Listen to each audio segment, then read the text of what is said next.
আসসালামু আলাইকুম everyone, welcome to মানি ইউটিউব চ্যানেল মরিয়মস মম ব্লগে। আশা করি সবাই ভালো আছেন। আমি আলহামদুলিল্লাহ ভালো আছি। তো যেহেতু রহমতের বৃষ্টি পড়ছে, দেখতে পাচ্ছেন কি সুন্দর বৃষ্টি পড়ছে। তো অনেক আগে বৃষ্টি থেমে গেছে, হালকা হালকা বৃষ্টি পড়ছে, যে একেবারে টিপ টিপ বৃষ্টি। তো আজকে আমি সকালবেলা তেল পিঠা বানাবো। আর কেন বানাবো জানেন? সেটা আমি পরে বলবো। আগে আমি তেল পিঠার আটাটা রেডি করছি। তো আমি এখানে বসে গেছি, যেহেতু বাইরে বৃষ্টি হচ্ছে সেই জন্য আমি ঘরে বসে গিয়েছি আর ঘরে আটাটা মাখাচ্ছি। তো এটা শুকনো চালের গুঁড়া। আপনারা চাইলে চালটাকে ভিজিয়ে গুঁড়া করতে পারেন, কিন্তু আমরা চালটা শুকনো থাকা অবস্থাতেই আমরা চালটা গুঁড়া করি। তো আমি এখানে লবণ মিক্স করে আটাটা ভালোভাবে মাখিয়ে নিচ্ছি। আমি এখানে ঠান্ডা পানি ইউজ করেছি, আপনারা চাইলে গরম পানি ইউজ করতে পারেন, কুসুম গরম পানি, কিন্তু আমরা ঠান্ডা পানি দিয়েই তেল পিঠা বানাই। তো দেখতে থাকুন আমি কিভাবে তেল পিঠাটা আটা রেডি করছি। তো আসলে আমরা কেমন যে একজন এক একভাবে রান্না করি, সবার রান্নার প্রসেস কিন্তু একরকম না, সবার পরিবার একরকম না, সবাই একরকম খেতে চায় না। তো এক এক পরিবারে এক এক জায়গায় এক এক রকম রান্নাবান্নার আয়োজন এক এক রকম হয়, সব এলাকায় একরকম না। তো আমি এটা আটাটাকে ভালোভাবে মেখে নিচ্ছি। দেখতে পাচ্ছেন যে আমি পানি দিয়ে আগে মেখে নিচ্ছি, এখানে আমি কোনো চিনি অ্যাড করিনি, আমি আগে ভালোভাবে মাখাচ্ছি। দেখতে পাচ্ছেন এত সুন্দর করে মাখাতে হবে যে একেবারে, যাতে আপনার তেল পিঠা যে বানাবেন ভেতরটা যেন নরম তুলতুলে হয় এবং ফুলকো ফুলকো হয়, সেজন্য আপনাকে ভালোভাবে আটার ডোরা তৈরি করতে হবে। তো দেখতে পাচ্ছেন আমি কীভাবে আটার ডোটা তৈরি করছি। ভালোভাবে একেবারে ডোলে ডোলে আটাটা মাখাতে হবে, নাহলে আটাটা কী হবে, যখন আপনি তেল পিঠাটা বানাবেন তখন কিন্তু ভিতরটা ফুলকো হবে না, আটা আটা থেকে যাবে। সেই জন্য আটাটা এত সুন্দর করে মাখাতে হবে। দেখতে পাচ্ছেন কীভাবে মাখাতে হবে, একেবারে প্রচুর পরিমাণে দেবে দেবে মাখাতে হবে আটাটা। তো আমি সেভাবে আটাটা মাখাচ্ছি, কারণ যেহেতু এটা আরেকজনের জন্য, কারণ অন্য মানুষ, আমাদের বাড়ির জন্য না। এই তিল পিঠা আমি বানাবো আমাদের এই যে রাস্তা আছে, রাস্তায় কাজ করে যারা, সেই মহিলাগুলোর আবদার যে তারা আমাদের কাছে নাকি তেল পিঠা খাবে। তো আমি সেই জন্য ভাবলাম যে যেহেতু একটা মানুষ আবদার করেছে যে একটা জিনিস খাওয়ানোর জন্য, কিন্তু আমি অনেক খাওয়াতে পছন্দ করি মানুষকে। কেউ যদি আমার কাছে কিছু খেতে চায় তো আমার কাছে অনেক ভালো লাগে, মনটা একদম খারাপ হয় না। তো সবার মন কিন্তু একরকম না। তো আমি এখানে চিনি দিয়ে দিলাম, দেখতে পাচ্ছেন আমি এখানে চিনি দিয়ে দিয়েছি। তো আপনারা চাইলে গরম পানির সাথে চিনিটা গুলিয়ে দিতে পারেন, আপনাদের যার যার পছন্দ মতো করতে পারেন।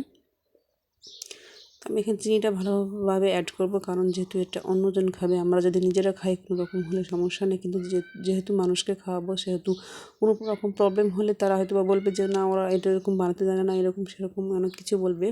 আর যেহেতু তারা কাজ করে, বলতে রাস্তাতে কাজের যে কী জানি বলে, যে রোড সাইডে যে কাজ করে মহিলারা, তারাই আমাদের এই সাইডে কাজ করতে এসেছে এবং আমার হাজব্যান্ডকে বলছে যে আমাদেরকে কি তেল পিঠা খাওয়াবেন। তো উনি আমাকে এসে বললো যে তেল পিঠা বানাতে পারবো। আমি বললাম কেন? তো বলছে যে এই যে বাইরের লোকগুলো বসে আছে, মহিলাগুলো, ওরা নাকি তেল পিঠা খাবে, তো তোমার কি সমস্যা হবে? আমি বললাম যে না, কোনো সমস্যা হবে না, তারা যেহেতু মুখ ফুটে খেতে চাইছে তো আমি কেন খাওয়াবো না, কারণ যে আল্লাহ তাআলা বলেছেন যে ক্ষুধার্ত ব্যক্তিকে খাদ্য দিতে হবে। তো তারা তো ক্ষুধার্ত না, কিন্তু এই তেল পিঠা খাওয়ার জন্য তারা ক্ষুধার্ত, কারণ তারা নাকি ভালোভাবে বানাতে পারে না, আমরা নাকি ভালোভাবে বানাতে পারি। সেই জন্য এখন আটাটা আমি এমনভাবে ফেটিয়ে নিব, চিনি যেহেতু দিয়ে দিয়েছি, আর চিনিটা না গললে কিন্তু ভালোভাবে মিষ্টি ধরবে না, সেজন্য আপনারা এইভাবে ফাটাবেন।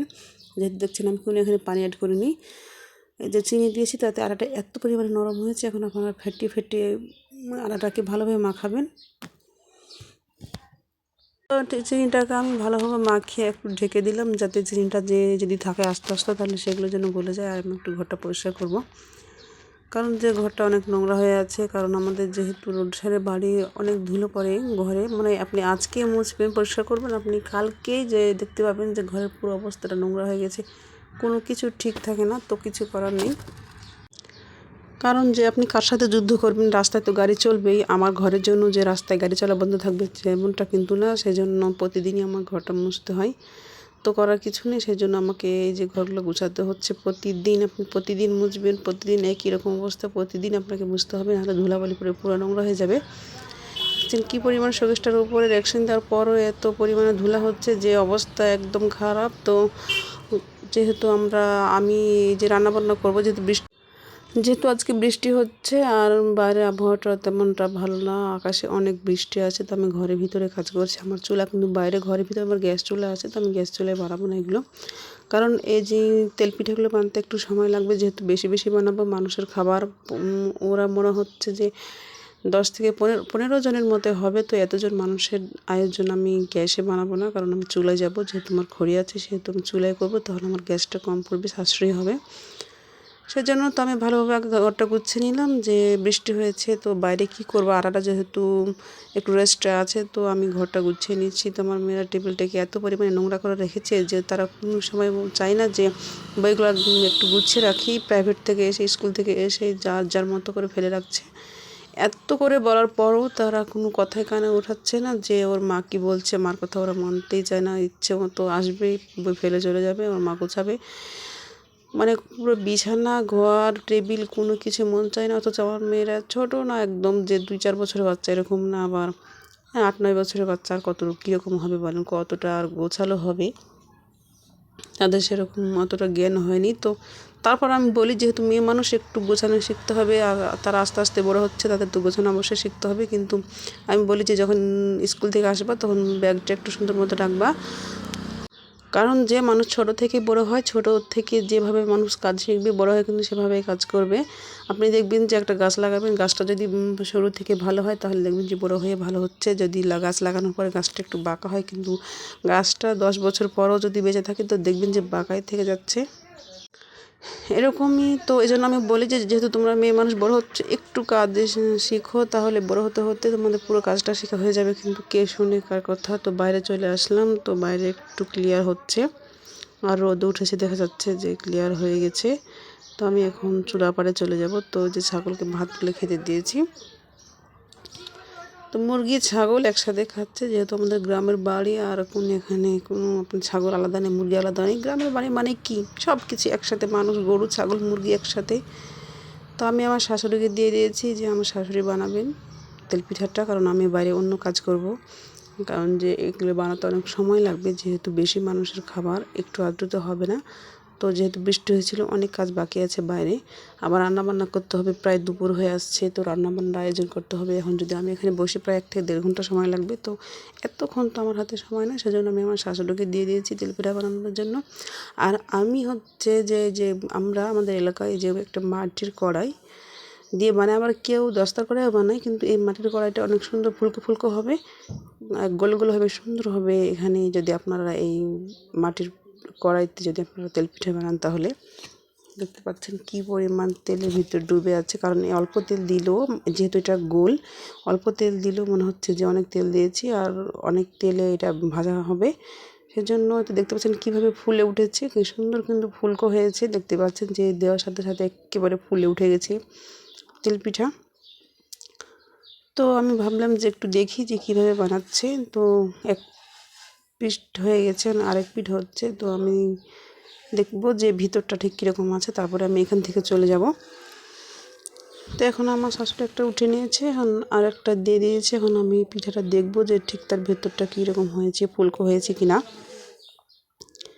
তো আমি এখন দেখি যে কীরকম হয়েছে। তো দেখলাম ভালো হয়েছে। আর দেখতে পাচ্ছেন আমি কোথায় যাচ্ছি, ওই যে বললাম যাদের জন্য বানাচ্ছি, যে মেহমানদের জন্য, ওই মেহমানরা হচ্ছে বসে আছে, তো আমি তাদেরকে দিতে যাচ্ছি। তেলপিঠাগুলো বানানো হয়ে গেছে, যেহেতু তারা বলেছে আর খাওয়ার জন্য বসে আছে। তো আমি চলে গেলাম তাদেরকে দিতে। তো তারা আমার দিকে হাঁ করে তাকিয়ে আছে যে কি আসছে কি, আবার আমি যে ঢেকে নিয়ে যাচ্ছি, তো আমার দিকে তারা দেখে আছে যে আমি ঠিক কী নিয়ে যাচ্ছি ওদের জন্য। তো ওরা তো জানে না আমি কী নিয়ে যাচ্ছি, আর আমি যে বানিয়েছি এটা ওনারা জানেন না। তো আমাকে দেখেই ওরা একেবারে দাঁত মেলে হাসা শুরু করে দিয়েছে যে কী আনছে। এই দেখতে পাচ্ছেন তারা অনেক খুশি হয়েছে খাওয়ার জন্য, রেডি হয়েছিল। তারা যে ভাবছিল যে আমরা খাবো, আর ভাবতেও পারিনি যে ওদেরকে আমি খাওয়াবো। তো ওরা অনেক খুশি হয়েছে। তো আসলে মানুষকে আনন্দ দেওয়াই মানুষের উচিত, কারণ যে আমরা দুদিনে দুনিয়াতে একজন মানুষ কিছু একটা খেতে চাইছে, তো যেহেতু মুখ ফিটে খেতে চাইছে, সেহেতু তাদেরকে খাওয়ানো প্রতিটা মানুষেরই উচিত।